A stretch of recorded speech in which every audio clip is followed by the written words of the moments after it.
I was born in Paris, but my parents were Dutch Jews, and they never became French citizens. But my father registered us because it was the law. At the time of the big Roundup, you might have read about it, in 1942, we were still in Paris.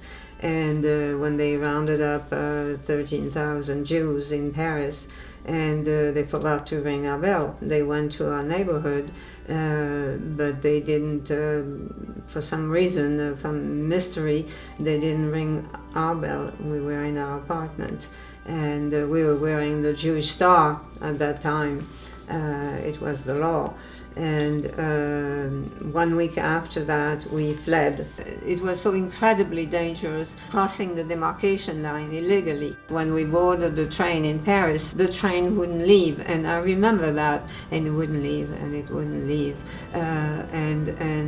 My father became frantic, and he went to the head of that train and asked, and a woman said, "Oh, they are rounding up Jews on the other side of the tracks," and this is a true thing. And so my feeling is that they had their quota of Jews that morning. My parents found a tiny village where we spent 29 months upstairs in 2 rooms in a tiny place. And we were under watch, and the Gestapo could come any day. And they did come, but they went downstairs for a young man that was working for the railroad, and he was interrogated and taken to a town called Limoges, and he never said a word about leave me alone and take the people upstairs. That's a Jewish family. Never said a word against us.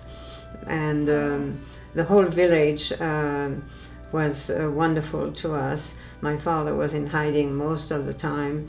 My sister and I even went to school because the mayor, Paul Delpech, said, well, just use your first name. Manuela is my sister, Jacqueline is my name, and that's it. I don't think they ever knew our last name. Mendels, which is a Jewish name. The people in the village never denounced us, even though it was the law to denounce Jews. Anyway, my mother, who had lost her mother in Hamburg, Germany, who had committed suicide because she was about to be deported, and my mother got cyanide pills for us, and she told me, when I was so afraid, and she said to my sister and to me, "Don't worry, if the Germans come, I'll give you a little pill and you'll die right away and you'll never suffer." Imagine saying that. Our story is a miracle story. I want to focus now on the message that you would like to give to the youth. So I know that you mentioned that you had done some youth discussions and speeches to youth in the past. And what were those experiences like for you? Did you feel like the students were educated about the Holocaust? Did you feel like they were engaged? I know that it is compulsory now in American schools and in France too, to teach the Holocaust. And I tell them, well, you know a little bit, but you don't know personal stories, but you should learn that for us who survived, it was really a miracle that we did survive.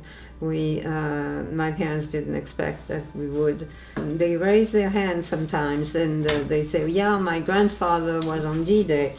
And I say, "Well, if your grandfather is alive, tell him that he saved our lives," because they did. And then my final word is, don't stand by when you see horrible things happening. Stand up. Try and do something. Our story is a miracle story.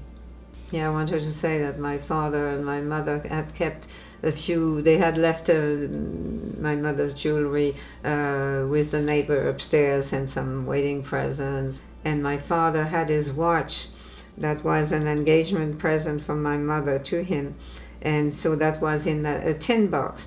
And he hid it in the farm, underground, under the barn. And he said, my father said to the farmer, "If we get caught and we die, it's all going to be yours." But we survived, and he returned everything. And the watch was still working, and to this day it's still working.